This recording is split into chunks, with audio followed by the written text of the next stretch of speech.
I got these two changes, which are not quite ready. So you're ready? Are you streaming live? The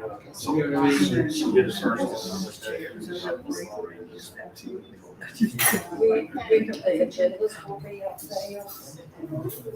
On those, that one for the audience, that one for you guys, if you want to show the presentations, will be on those. So we don't have to use that. So is there a chance that that TV there is gonna be mounted on the wall? No, no, we're not gonna mount it, it's on the stand, and what we will do is pull it and cut it forward. So that the audience can see that. Lucky it didn't. No problem. Well, if I get Just taken out. Well, that's why I was You hear that thinking if shot, you fella? put it on the wall. Wow, it's a- We'll, Yeah, I did. Not bad for them. the walls. Here's game. Game, man. All the way.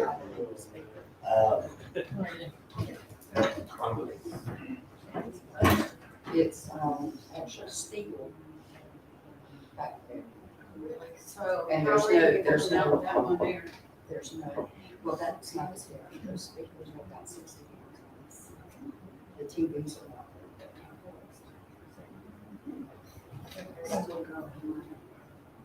And it's back there. Good afternoon, everyone.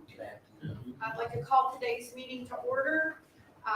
We are assembled here today for the City of Oxford Board of Commissioners agenda meeting. Today is Monday, October 2nd, 2023, and we are here in the third floor Commissioners Boardroom of City Hall. And it is now 5:32 p.m. And the only business that we have for tonight's meeting is to set the agenda for the Tuesday, October 10th regular session.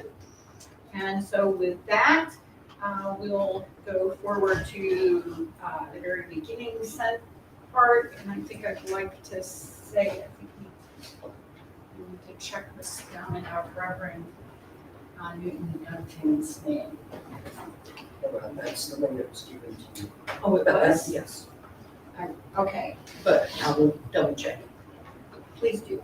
Okay, going through, I'm assuming we'll have the Yard of the Month winner by next week, and as well as the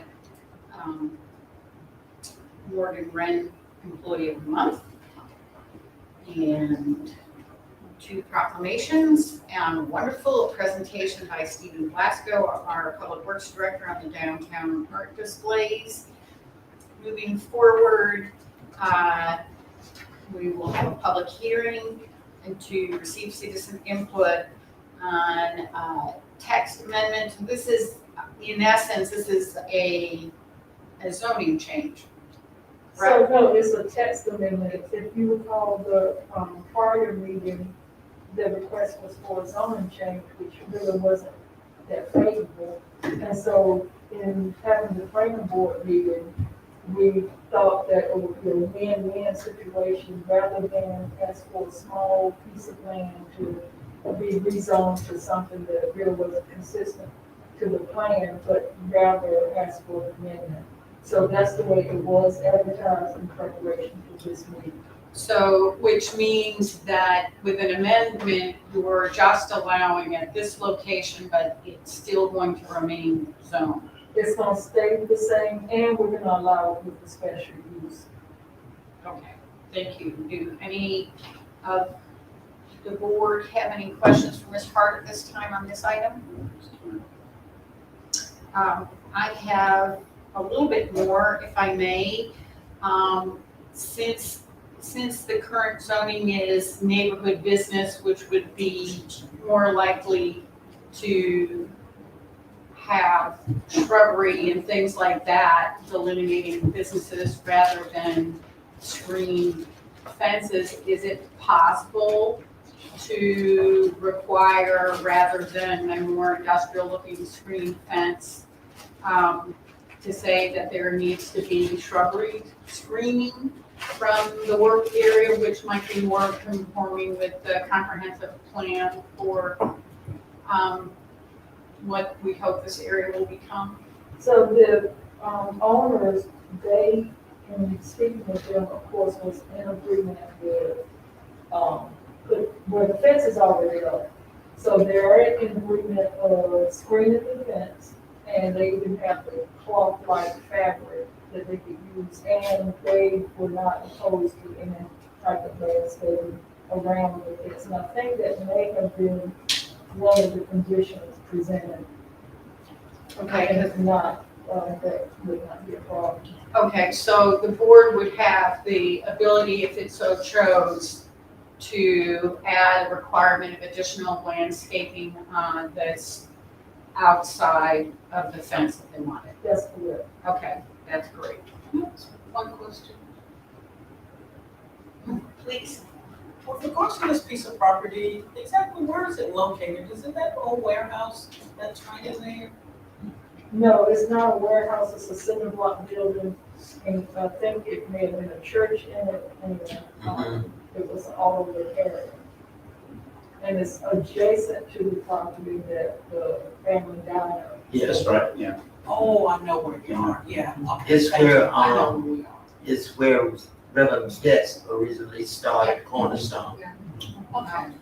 I was too close. Yeah. I mean, I was on the other side of the intersection. Okay. Yeah, I got you.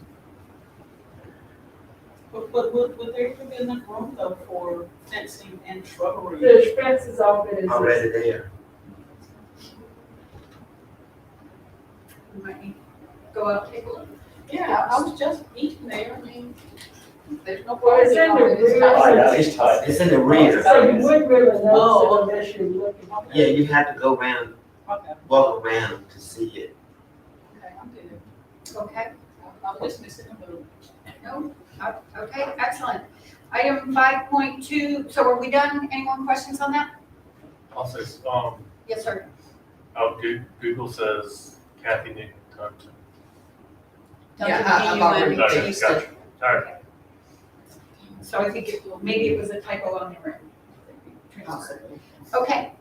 Item 5.2, consider approving the selection committee bylaws and list of applicants for CDBG number 21-C-4021. Bylaws are required to be adopted as part of the program. Included in the bylaws are the members of the selection committee, which is this board and manager, and the homes selected, which you find on the last page of your attachment. Do any of you have any questions at this time? And I would like to make the, correction that the house listed as 188 Warren Avenue is actually 182. Okay, hang on, let's.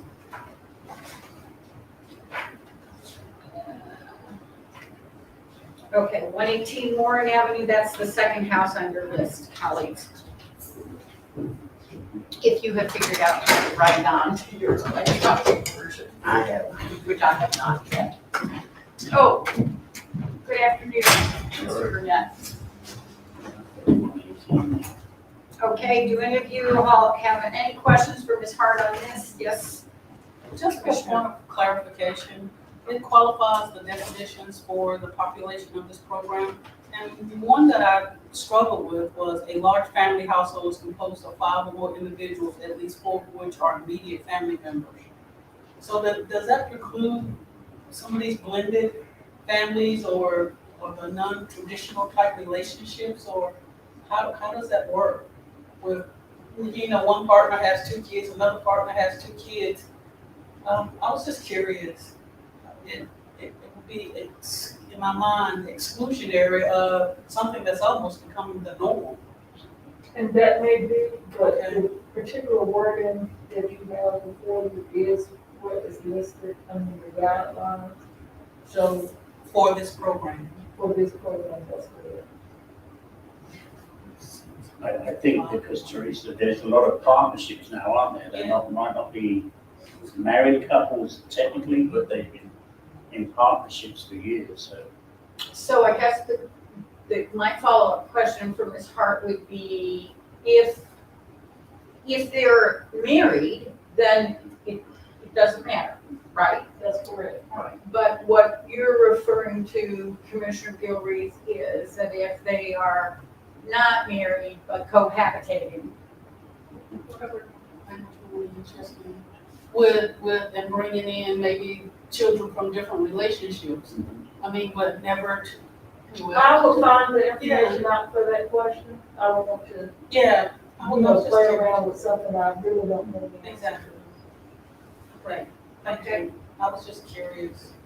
I was just thinking about people that I know that could possibly qualify, but they would be excluded just because of that. I mean, not, Discrimination. if that's the rule, that's the rule. But, yeah. yes, ma'am. Oh, no, I was. Oh, you're working with Working with- technology. yeah, yeah. Okay, any questions down here? Okay. Moving on to item 5.3, consider calling for a public hearing for the November 14th, 2023 meeting on conditional rezoning for Knott's Grove assemblage from residential agriculture to GR5 conditional use under the conservation development standards. Do any of you all have any questions on this item?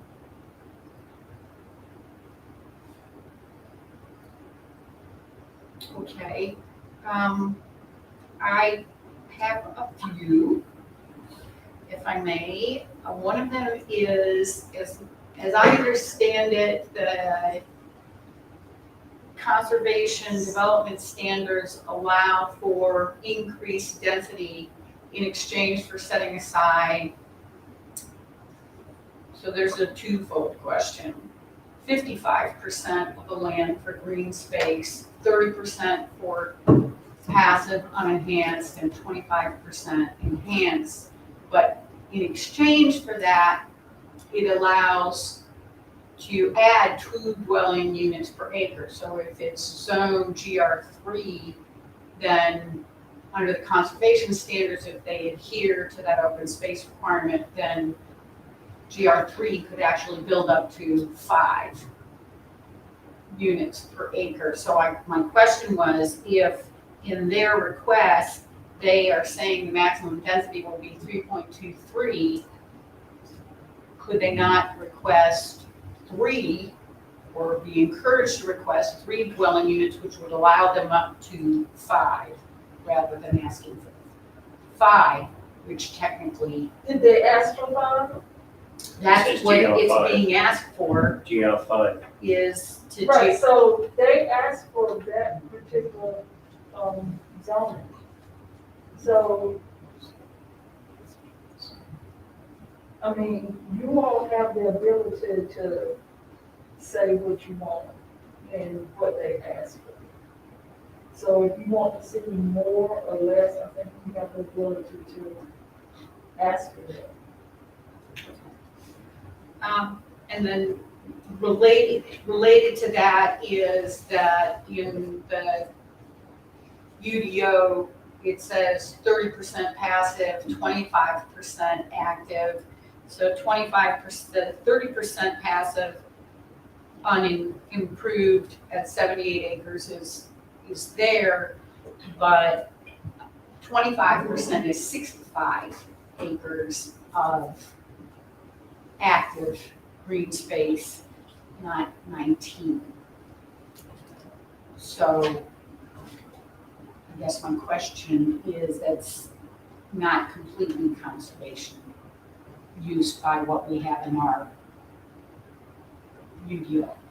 Right, so in what they're proposing, I think you're well within your right to say this is not necessarily under the guidelines and we would like to see more, or whatever you would like to see.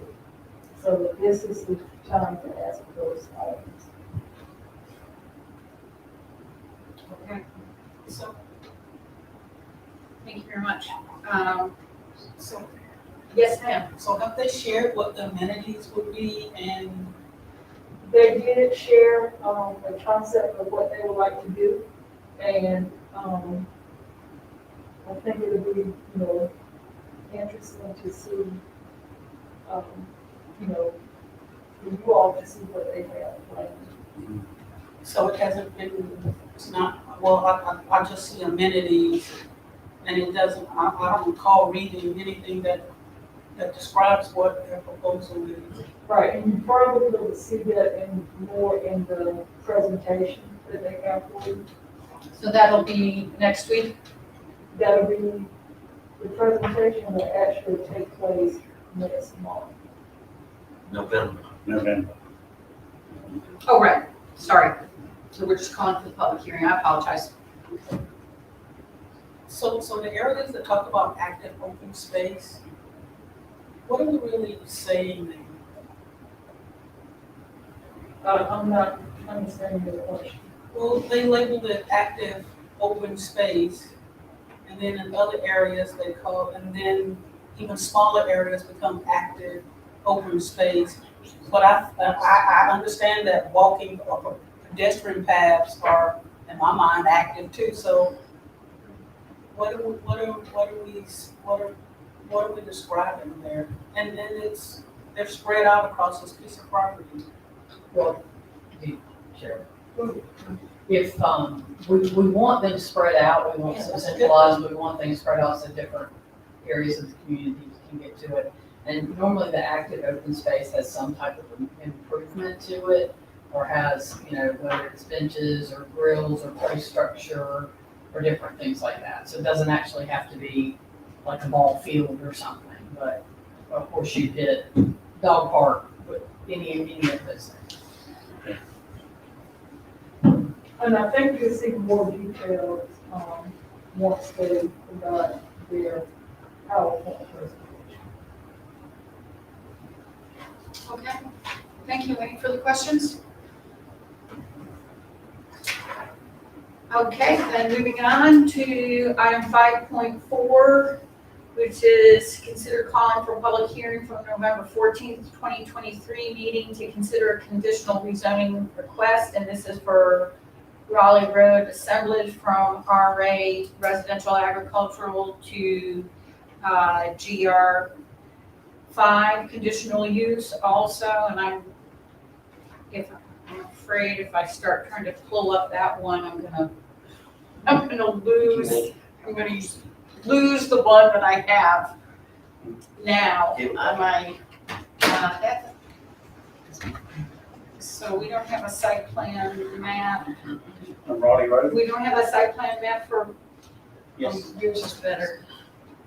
that's the Raleigh Road. Oh, yeah, I don't have that in mind.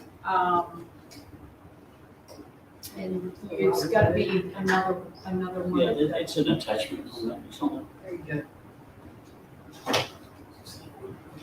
Sorry.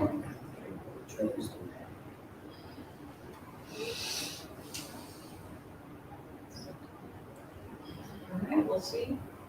Thank you for your patience. One of the questions during the presentation, that was a Zoom call or something, they were actually talking about connecting these two communities. Were they able to do that, or is that still one of those? I don't recall them saying that they were going to take it, those two communities. Well, Raleigh Road and, Knox Road. That might be done too far. Right, I don't recall that being discussed. And they can't connect it with the other Raleigh Road because 85 runs out in the middle.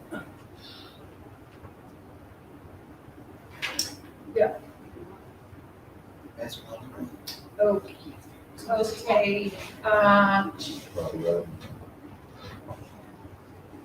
so this one is, again, I have a similar question, because they're proposing, actually, it looks like in the attachments, we have one attachment that says rezone to GR3, and the other attachment in that this same one says rezone to GR5. And GR5 is correct. So again, why would they want to rezone to GR5 with the maximum density requested is 2.49 units per acre? I can't answer on their behalf. Okay, and,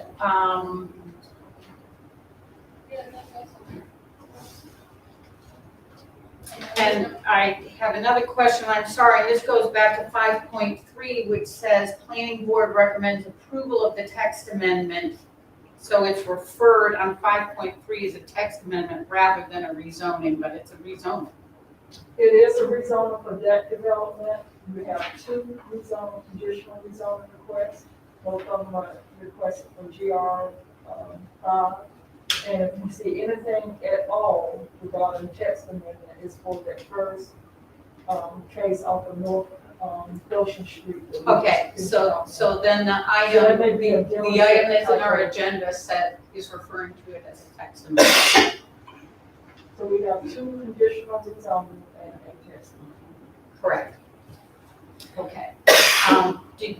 Did you have a conversation with them about why they were asking, because once it's rezoned, and it's rezoned to 5, and they're saying specifically they want to maximize 2.49, it's just confusing to me. We can adjust that. Well, we can certainly have that conversation when they make their presentation. We've had this in the past, though, where they've asked for 5 and in the end they get a 3.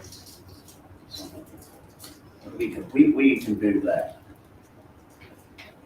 And I think I was surprised when I realized that we were talking about townhomes and apartments, and I think of them as bigger units than normal, so you could actually, is a unit for a townhouse.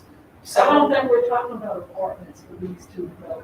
No, townhouses here. You just mentioned apartments. Okay, well, I'm sorry, well, townhouses, and so what is a unit of townhouses really, I mean, how many is a unit?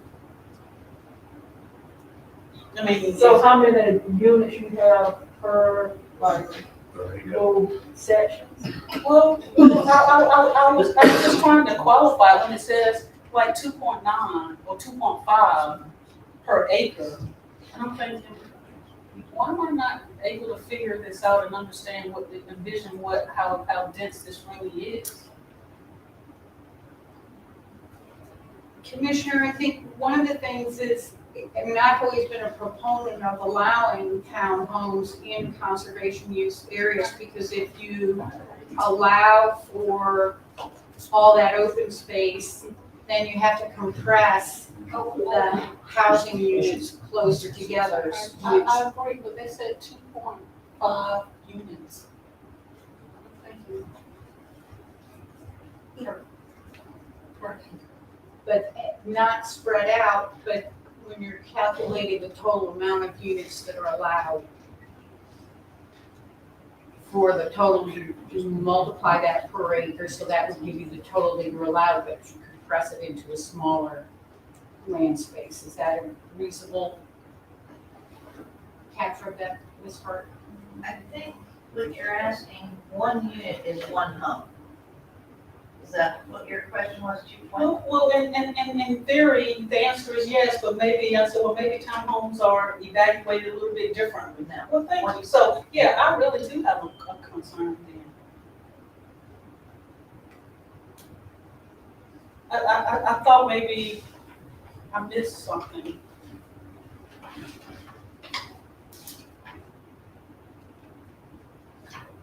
But yes, What is your concern? 2.5 per acre, so that means 2.5 townhomes on an acre of land. That's So, 2.5 units. so if I can try to explain it. So if they have 100 acres, that would say that they could have 2.5 times 100 acres, that would give them 250 homes.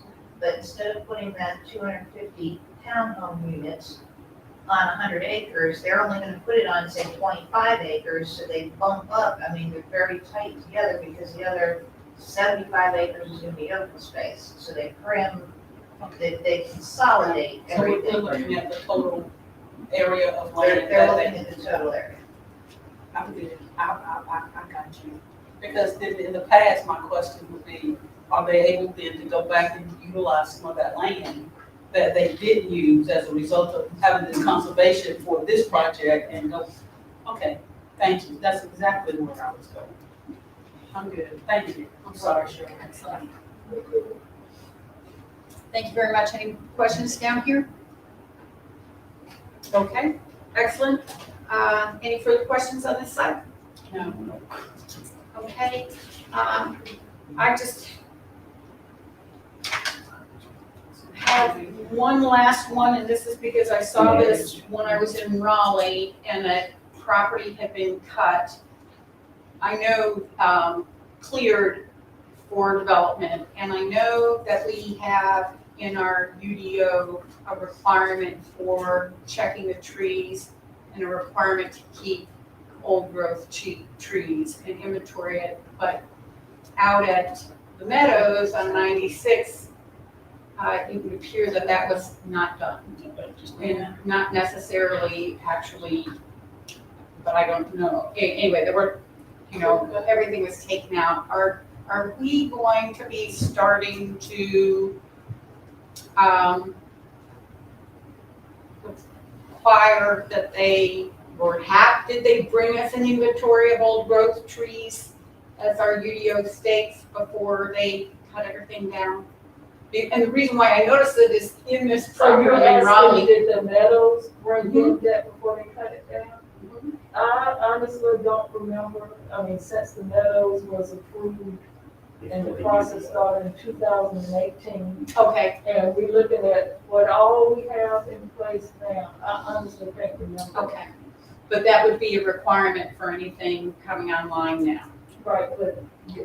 Okay. If you look But at I the think the Barley Road, Meadows was under a different set of rules. I'm sorry, I didn't hear you. I said, I think the Meadows was under a different set of rules. Okay, But they started in 2018.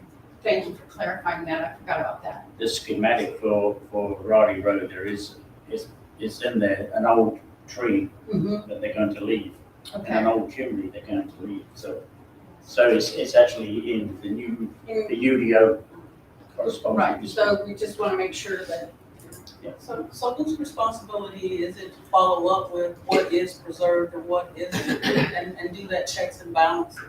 And at what Well, point- anything that's within the UDO is what I'm responsible for. She needs, I was just gonna say that, she needs help. I've been saying that. We've been saying that for a long time. She needs help. okay, excellent. Thank you very much, Ms. Hart. I appreciate it, and my colleagues for your patience with my questions. Going on to item 5.5, consider adopting the 2022 CDBG policies and procedures. We have attached policies and procedures that need to be adopted before any funds are released by the Department of Commerce, and the total of these funds is $950,000. Used to rehab homes in the city. Do any of you all have any questions for Ms. Hart at this time? Okay, then we have a consent agenda, and is there anything you would like to add, Commissioner Gilreath? No. Commissioner Toby?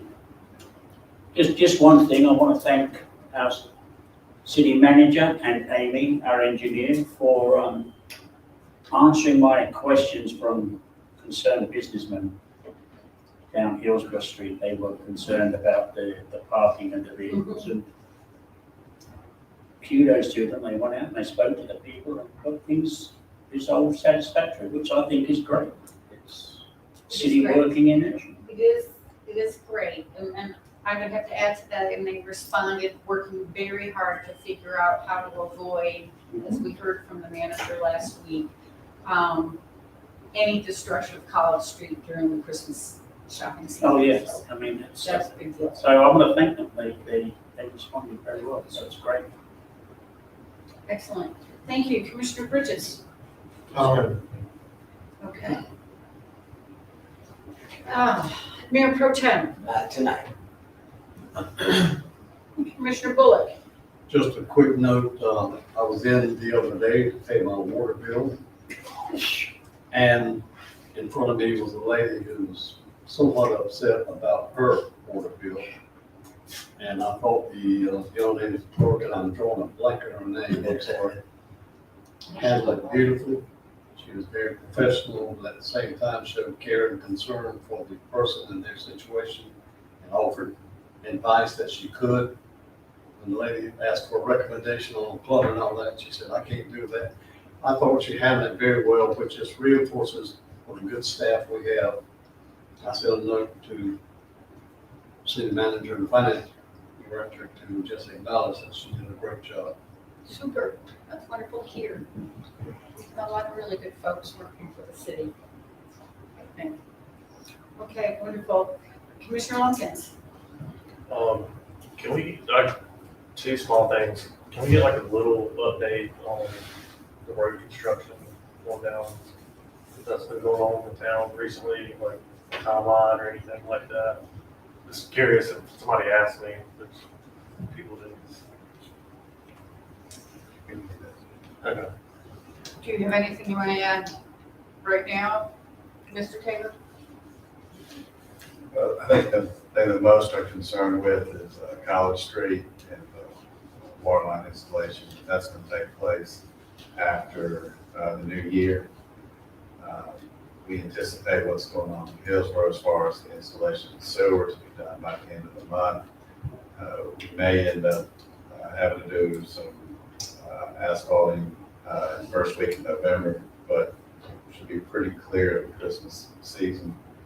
And then Bank Street, we do anticipate the installation to take place during the month of November, but that should have minimal effect on businesses.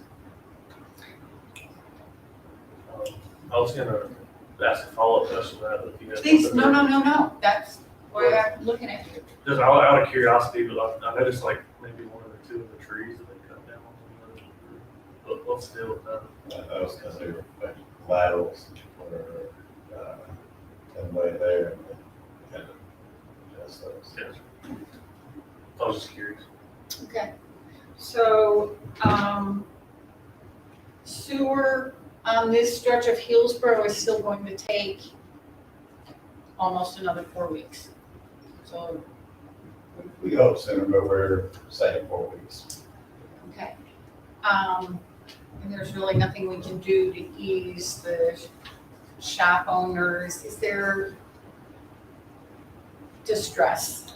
I mean, I haven't heard any recent complaints, but I know that, a month is a fairly long time, given that it's been torn up already for a couple of weeks. And usually, I think the hardest thing is when traffic isn't able to go by at all. When the street is really blocked off, so I think when they were going through before, you could still get down one lane. So that's the laterals, and that makes it hard. to do Right. So it's actually quicker to do it that way. Try to navigate, plus it'd be more expensive, all traffic control devices. Sure. to Get out there. So, I certainly feel the challenge there, but it's really the quickest way to get through it. I believe Sabrina sent out an email just today that showed the detour and also highlighted parking areas that were outside of the work zone so that they could pass that information on. Okay, great. And I think that was something that I requested when the last message went out was, and if there's anything that is it possible,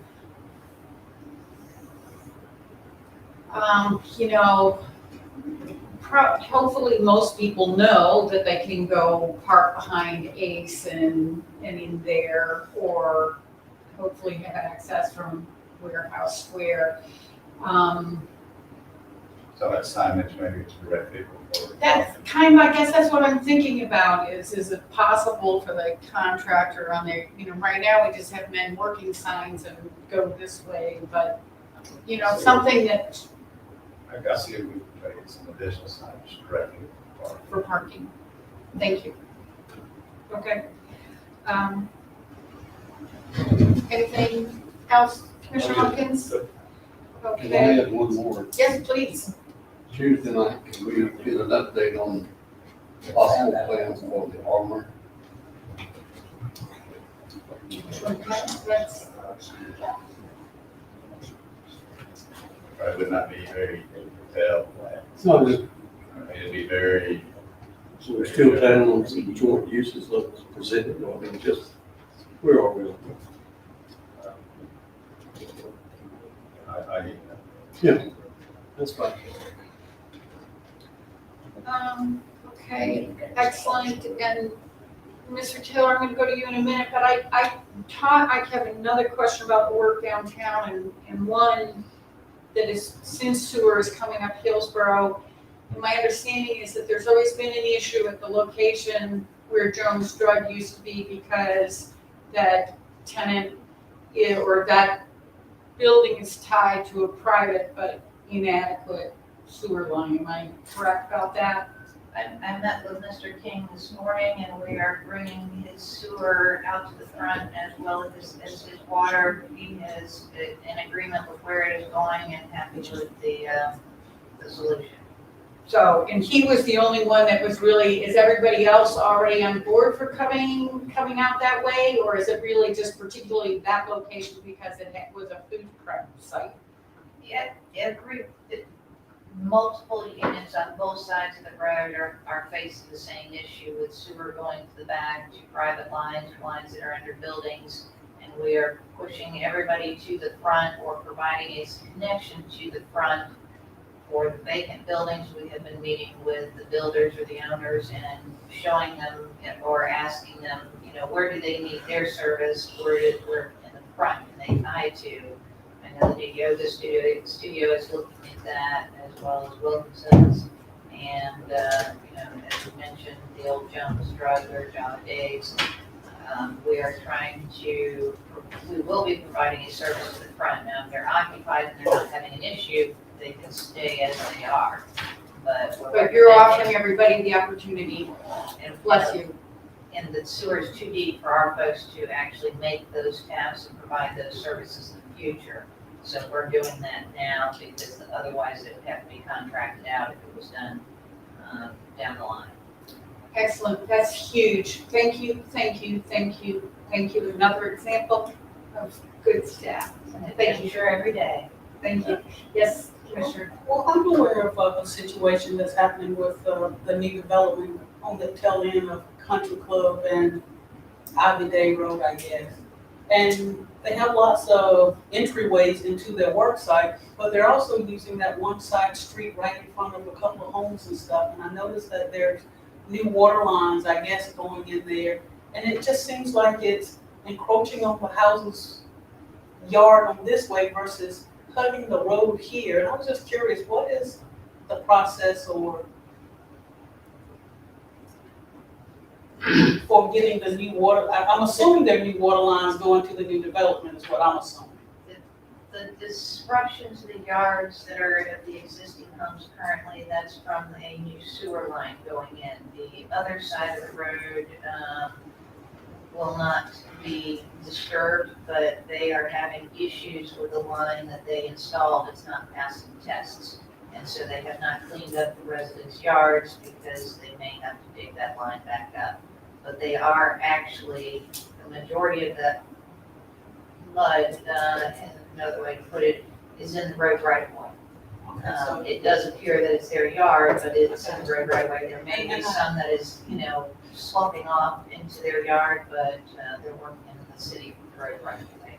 So is it the sewer line that's impacting the residents that currently have the houses there, or the sewer line that's going to the new development? The residents will be transferred over to the new sewer line, so we don't have two sewer lines side by side. But the reason it's being put in is because the existing line is fairly shallow, 4 or 5 feet, and the new line that they're putting in to serve the development is about 12 feet deep. So they had to put in a deeper line to serve that new development. So were the residents that currently live there, were they informed that this was coming and why and how it impacted them and how they're benefiting, or? I don't know that there's a benefit to them per se, because they were already on our water and our sewer. But the contractor is responsible for letting folks know that they're doing work in the area. I know that at least 2 of them have been in communication with the contractor and even the owner of the new development. Okay. They're going to do some restoration once we resolve the issue of the line that's not passing tests. And that's the big holdup right now, is it's not passing. Yeah, it's truly tearing up showing up tearing up the street out there. The road will have to be resurfaced again because the contractor and the owner of the new development are aware that that was recently resurfaced. And yes, their work has torn it up significantly. And I was surprised they just weren't using, well, but if that's the work they were doing right there, you know, I understand why they were there then versus I'm thinking, were they using this to get to the work site? No, they have that cut off. They've got it blocked so construction traffic cannot get through, but they were hitting rock in that area. And so that took them a significant amount of time to do the work in the area. And then we're now having a problem of it not passing. Problems. Mr. Taylor has gotten his good shoes muddy out there joining us to look at some of the situations, so.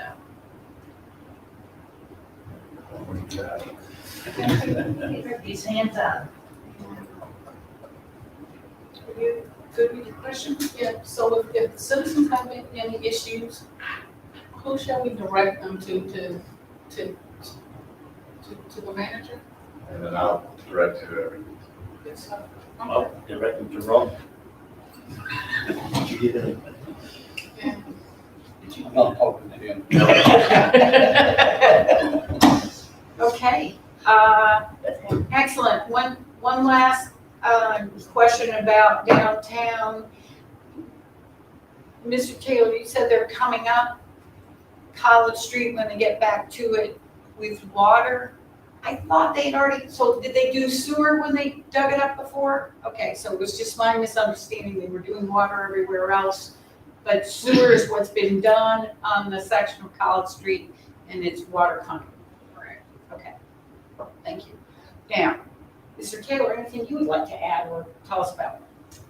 Everything else. Okay, Mr. Burnett? No, ma'am. Good to see you tonight. Thank you. Yeah. Good to be here. So you don't have anything else either? No, ma'am. Okay, last call. Motion to adjourn? Motionless. Motion by Commissioner Toby. Any discussion? All in favor, signify by saying aye. Aye. Any opposed, like sign? Then motion carried. Thank you all for your attention and John, make patience up with with my Ron. questions. I made up the wrong question. Ron says not. I made up. You're like, All that.